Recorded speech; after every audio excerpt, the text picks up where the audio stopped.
अस्सलाम वालेकुम, कैसे हैं आप सब। मुझे उम्मीद है कि आप लोग बिल्कुल ठीक होंगे, बिल्कुल खैरियत से होंगे। और आप लोगों को सबको जिन्होंने आज ज़्यादातर लोगों का आज जो दूसरा अशरा है रमज़ानुल मुबारक का, वो आज से शुरू हो रहा है। तो आप लोगों को रमज़ानुल मुबारक का दूसरा अशरा बहुत बहुत मुबारक हो। और जब भी दुआ कीजिए हम लोगों को ज़रूर याद रखा करें दुआओं में। और आज जो है वो मैंने स्टार्ट लिया है रेसिपी से। मैंने सोचा पता नहीं पूरी भी वीडियो कोई देखता है कि नहीं देखता, तो चले मैं रेसिपी जो है वो पहले शेयर कर देती हूँ। तो बस आज मैं बनाने लगी हूँ वेजिटेबल पैटी इसे कह सकते हैं, या वेजिटेबल कटलेट्स इन्हें कह सकते हैं। बहुत इजी हैं, बहुत क्विक हैं। और मैं कोशिश करती हूँ कि मैं वही रेसिपीज शेयर करूँ कि जो रमज़ान में आप लोगों से झटपट आप लोग बना लें, क्योंकि ज़्यादा टाइम इतना नहीं होता हमें। ज़्यादातर जो टाइम है वो इबादत में हम लोगों को गुजारना भी चाहिए और गुजरता भी है अल्हम्दुलिल्लाह। तो ये है कि बस इजी सी चीज़ें हम लोग बनाते हैं, तो इसीलिए मैं जो इजी सी चीज़ बनाती हूँ खुद, वो मैं आप लोगों के साथ शेयर कर देती हूँ, जिसमें बहुत ज़्यादा टाइम वेस्ट नहीं होता और झटपट बनने वाली। तो ये आज मैं बनाने लगी थी वेजिटेबल पैटीज, तो मैंने सोचा कि चलें ये भी शेयर कर देती हूँ। ये मैंने 2 पोटैटोज़ लिए हैं, इनको मैंने मैश कर दिया है। लेकिन मेक श्योर कीजिएगा कि बहुत से घरों में मुझे पता है कि वो बहुत ज़्यादा उसको मसल देते हैं, ऐसे नहीं करना। इसको आपने बस हाथ से या फॉक से इसको बस मिक्स कर देना है, ऐसे ज़रा मोटा मोटा ही रखना है, बहुत बारीक नहीं करना। ये हो गया। बहुत ही इजी है और बहुत जल्दी बनने वाली और बहुत डिलीशियस रेसिपी है। साथ में मैंने ये ली है कैरेट्स, ये मैंने बॉयल की हुई है और ये मैंने देखिए छोटे छोटे डाइस में मैंने काट दी हैं। इसको मैं डालूंगी थोड़ी सी, ये मैंने हल्की सी बॉयल की है, मैंने इसको बिल्कुल गलाया नहीं है, क्योंकि जब ये फ्राई होगी तो ये थोड़ी सी और भी गलेगी। और अंदाजे से मैं आपको वही बताती हूँ कि मैं चीज़ें बहुत ज़्यादा नहीं डालती, क्योंकि ज़्यादा चीज़ें डालने से टेस्ट ख़राब हो जाता है और हर चीज़ का अपना जो टेस्ट है वो नहीं आता। ये मेरे पास पड़ी हुई थी फ्रीज़ हुई हुई थोड़ी सी गोभी, इसके 2-3 फूल थे, ये मैंने लिए, उबाले, मैश किए और मैं ये डाल रही हूँ इसके बीच में। ये बहुत हेल्थी है और जाहिर है वेजिटेबल्स आपके अंदर जाती हैं तो हेल्थी है। साथ में मैंने लिए हैं स्वीट कॉर्न्स और लिए हैं मैंने पीज़, मटर। और मुझे पता है कि मेरी बहुत सी बहनों ने जो सर्दियों में मटर होते हैं वो फ्रीज़ करके रखे होंगे अभी तक अपने पास, तो वो निकालें आप थोड़े से। इसके अलावा आप कुछ और भी सब्जी अगर इसमें ऐड करना चाहते हैं तो आप लोग कर सकते हैं। जैसे जो बीन्स, फ्रेश बीन होती है, उसको आप काट के डाल सकते हैं। जो सब्जी आप चाहें, आपको लगता है कि नहीं ये मुझे पसंद है, आप कैबेज डाल सकते हैं, लेकिन मेरे पास यही है और मैं इनको ही डालूंगी और यही इस्तेमाल करूंगी। अब मैं इन दोनों चीज़ों को थोड़ा सा मैं हल्का सा मैश कर लूंगी, जैसे ये मैं कर रही हूँ ना, इसको स्वीट कॉर्न को हल्का सा इसको मैं ऐसे कर लूंगी फॉक से, ताकि ये इसके बीच में इसका टेस्ट भी आए और ये अच्छे से मिक्स भी हो जाए। इसी तरीके से मैं ये सब करती हूँ, डालती हूँ, और मटर भी मैं इसी तरीके से डालूंगी और डाल के तो फिर आप लोगों को दिखाती हूँ। इस तरीके से मैंने थोड़ा थोड़ा सा मैश कर लिया। अगर आप चाहते हैं कि ये आप इसको साबित ही मतलब एज इट इज़ डालें तो it's totally up to you, आप डाल सकते हैं। ये मैंने इसमें ये डाल दिए। मैं चाहती हूँ हर चीज़ प्रॉपरली अच्छे से मिक्स हो जाए, इसलिए मैं इसको थोड़ा सा मैश करके मैंने डाला।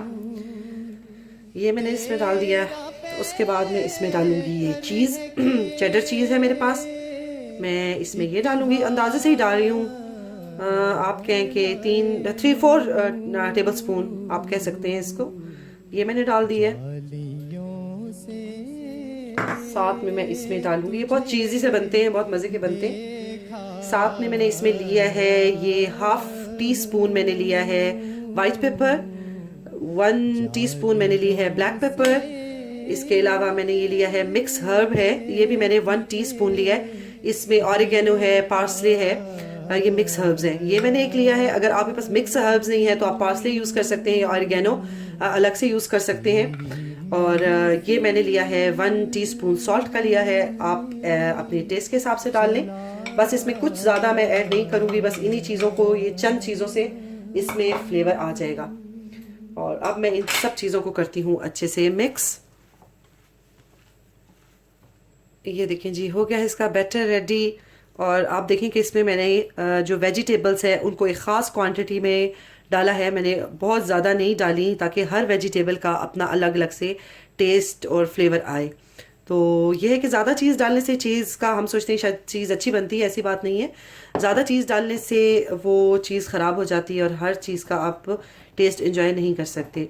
अब मैं इसको रखूँगी थोड़ी देर के लिए फ्रिज में, और फिर मैं जब इसे फ्राई करूँगी तो फिर मैं आपको बताती हूँ। इसको फ्राई करके बहुत इजी पीजी सा है, ट्राई कीजिएगा ज़रूर आप भी। इसकी कोटिंग के लिए सॉरी, उस पे लगाने के लिए ये मेरे पास पड़े हुए थे रस, तो मैंने सोचा कि ये इसी से इसकी कोटिंग करती हूँ। और अगर आपके पास नहीं है तो आप ब्रेड क्रम्स भी यूज़ कर सकते हैं, लेकिन मैं जो है वो आज करने वाली हूँ रस के साथ। इसका मैं अच्छे से बना रही हूँ, ये क्रम्स इसके बना रही हूँ, और फिर मैं इससे इसकी कोटिंग करूँगी। 5-10 मिनट्स जो है इसको मैंने फ्रिज में रखा था, ये थोड़ा ठहर गया है। अब मैंने किया ये है कि मैंने इस ट्रे में ये क्लिंग फिल्म जो होता है, प्लास्टिक रैप, मैंने ये बिछाया है। और अपने काम को इजी करने के लिए मैं इस सबको डाल दूंगी इसके ऊपर, और इसको मैं कर दूंगी इक्वली, मैं इसको फैला दूंगी ताकि ये एक जैसा हर तरफ से आए, कहीं से मोटा और कहीं से पतला ना हो। और जिनकी फैमिलीज़ माशाल्लाह बड़ी हैं, और जो मेरी बहनें शामी कबाब बनाने में बहुत उनको हैसल होती है, मसाला तो चले फिर भी बन ही जाता है, इतना हार्ड नहीं होता, लेकिन जो उसके जो कबाब्स बनाने हैं वो ज़रा थोड़े टाइम टेकिंग होते हैं। तो उनके लिए ये बहुत आसान सी ट्रिक है कि इस तरीके से आप बिछाएं, ये प्लास्टिक का रैप बिछाएं ट्रे में, और सारे जो आपका बैटर है उसको अच्छे से इस तरह से फैला दें इक्वली, लाइक कहीं से थिन और थिक ना हो, इक्वल हो। और उसके बाद जो है वो आप किसी भी कटर से, आपके पास कोई कटर है या कोई ढक्कन है, उसको आप इस्तेमाल करते हुए आप उसको अच्छा सा साइज दे दें, और वो बहुत झटपट सा बन जाता है। आपको हाथों से इतनी मेहनत करनी भी नहीं पड़ती, और सबकी शेप भी एक जैसी ही आती है। तो ये मैंने इक्वली इसको कर दिया है, फैला दिया है। अब मैं मुझे थोड़ा ये बड़ा साइज़ का चाहिए, क्योंकि ये वेजिटेबल पैटी है, वेजी पैटी है, इसलिए मैं इसको थोड़ा सा बड़ा काटूंगी। और ये मैंने किया, ये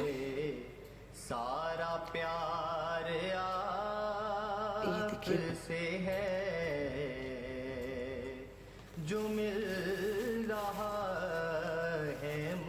ये प्लास्टिक की वजह से चिपकेगा नहीं, बहुत इजीली उतर जाएगा। और थोड़ा सा मैं इसको कर दूंगी हाथ से शेप, ये देखिए, ये इसी तरीके से मैं बनाऊंगी सब। मुझे ये थोड़ा बड़े साइज का ही चाहिए, ये मैं इस तरीके से बनाऊंगी सब, और फिर मैं इसको रखती जाऊंगी ट्रे में, और फिर एक साथ ही मैं इसको फ्राई कर लूंगी। ये एक आपको और करके दिखा देती हूँ।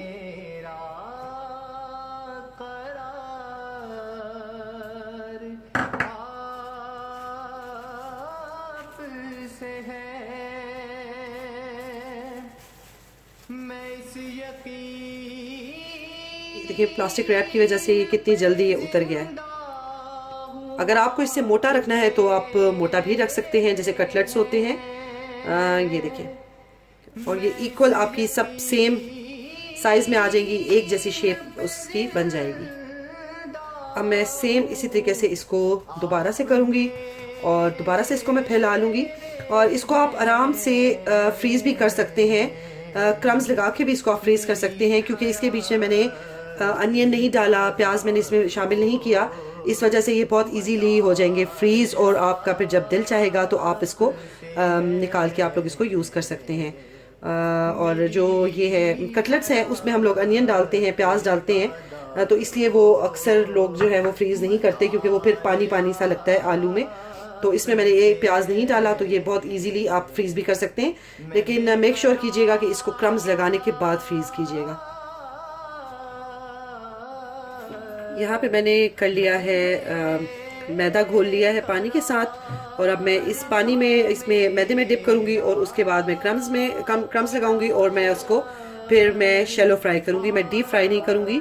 ये आप देख सकते हैं कि मैंने कितना सा ऑयल डाला है, इसी में मैं इसको फ्राई करूँगी।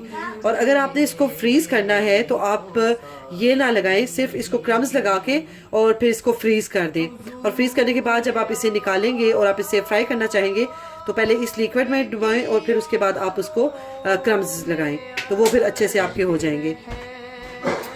तो चलिए फिर फ्राई करते हैं अपने ये, इसको हमने मीडियम हीट पे हमने इसको फ्राई करना है। और ये देखें कि मैंने आप लोगों को सिर्फ दिखाने के लिए कि अगर आपके पास रस नहीं है तो मैंने ये जो दो हैं ये मैंने रस के क्रम्स में किया है इसको, और जो ये वाला है इसको मैंने ब्रेड क्रम्स में किया है। और ये जब हो जाते हैं कुक तो मैं आप लोगों को इसका डिफरेंस भी दिखा दूंगी। तो अगर आपके पास रस नहीं है तो आप जो है ना वो यूज़ कर सकते हैं ब्रेड क्रम्स। ये देखें जी, ये हो गए हैं हमारे मज़ेदार से वेजी पैटी या वेजिटेबल कटलेट्स रेडी।